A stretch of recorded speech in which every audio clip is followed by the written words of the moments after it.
I am continuing my reading. What I'm doing in this series is to read through the entire standard works of the Church of Jesus Christ of Latter-day Saints. This consists of the Bible, the Book of Mormon, the Doctrine and Covenants, and the Pearl of Great Price. I am reading in a chronological order of events, not according to publication or volume, so I will be skipping around a bit as I move along. Right now, we are reading of the details for the reign of Rehoboam, king of the southern kingdom of Judah, while Jeroboam was also king in Israel. So this is 2 Chronicles chapter 12. Now, we read about him in 1 Kings chapter 14 in my previous video, and this will give us the same basic information. So let's see if we get any new information here. Rehoboam forsakes law of the Lord. Egyptians spoil Jerusalem and take the treasure of the house of the Lord. People repent and receive partial deliverance. Rehoboam dies. And it came to pass, when Rehoboam had established the kingdom and had strengthened himself, he forsook the law of the Lord, and all Israel with him. And it came to pass that in the 5th year of King Rehoboam, Shishak, king of Egypt, came up against Jerusalem, because they had transgressed against the Lord, with 1,200 chariots and 70,000 horsemen, and the people were without number that came with him out of Egypt, the Lubims and the Sukkaims and the Ethiopians. And he took the fenced cities which pertained to Judah and came to Jerusalem. So this is an invasion. He comes in and he conquers the cities. The cities that are, when it says the fenced cities, it's talking primarily about the border cities. They come in and they take the cities that have been built up as fortresses for defense.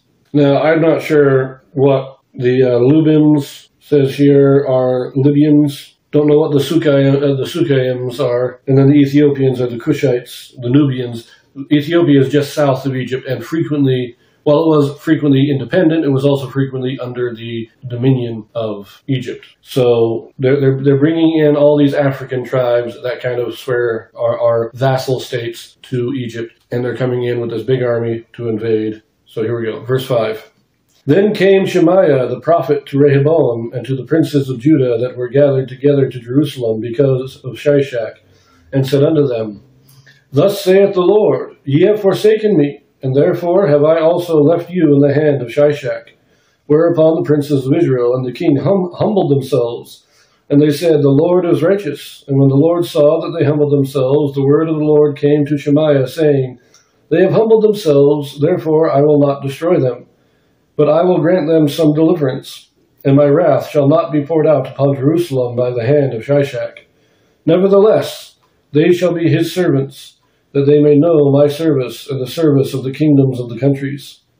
So Shishak, king of Egypt, came up against Jerusalem, and took away the treasures of the house of the Lord, and the treasures of the king's house. He took all. He carried away also the shields of gold which Solomon had made.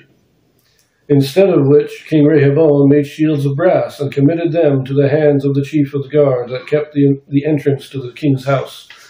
And when the king entered into the house of the Lord, the guard came and fetched them, and brought them again into the guard chamber. And when he humbled himself, the wrath of the Lord turned from him, that he would not destroy him altogether. And also in Judah things went well. Now here you go. This is an interesting, this is a little more details on this invasion of Shishak. He definitely invaded. Egypt invades. They conquer, they take a number of cities. And the people gather together. It's like, what are we going to do? We can't fight this. We are losing this war. Now Shemaiah, he's the one that told Rehoboam, do not try to invade the northern tribes. God divided them off. They are separate. You don't do it. And they listened to Shemaiah at the time. They said, okay, we're not going to go to war with Israel. And now they're in this conference, and the same guy, Shemaiah, comes back and he says, okay, Rehoboam, you guys set up idol worship. You forsook God, and he has forsaken you. Turn back to God, and it'll be well for you. And they do. They repent, and they restore the worship of God. Even as, Rehoboam even is worshiping in the temple of God. He's turning back to the true religion. And because of this, God says, okay, we won't let Shishak destroy Jerusalem.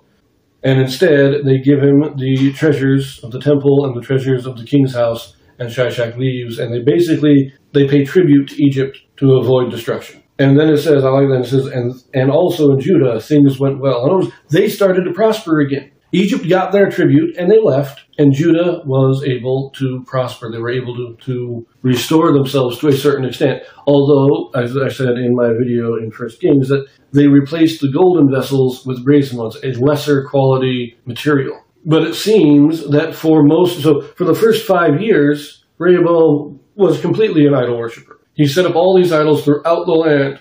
Egypt invades, Rehoboam repents, and he turns back to God.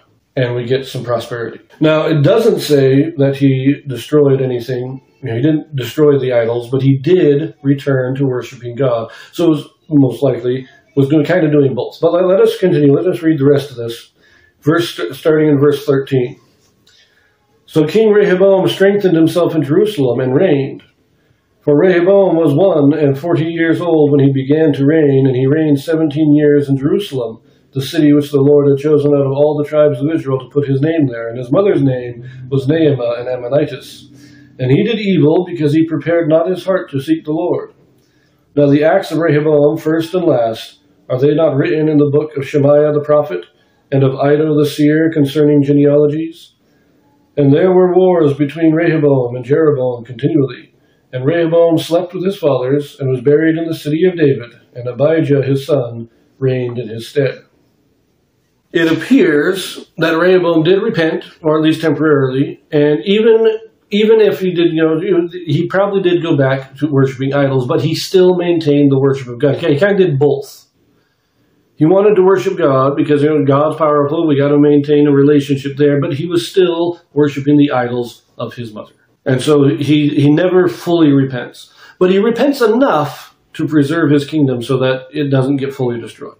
It's very interesting. I will say we will see this frequently when we read the accounts in Kings compared to Chronicles. There are a number of kings who start off good and then, because of pride and whatnot, fall off and in their latter days become wicked. But there are a few that start off wicked, and then things happen and they start to repent, and they try to repent at least to a certain extent.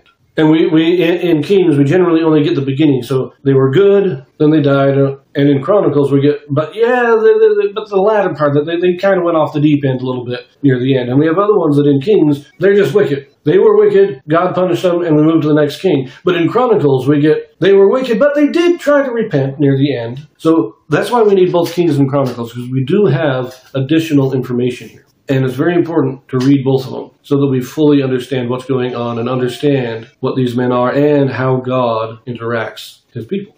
But anyways, this is the reign of Rehoboam. We will read about the reign of his son Abijah, or Abijah, depending on Kings or Chronicles, it gives different spellings. So we'll read about him in the next video, and we will see you there.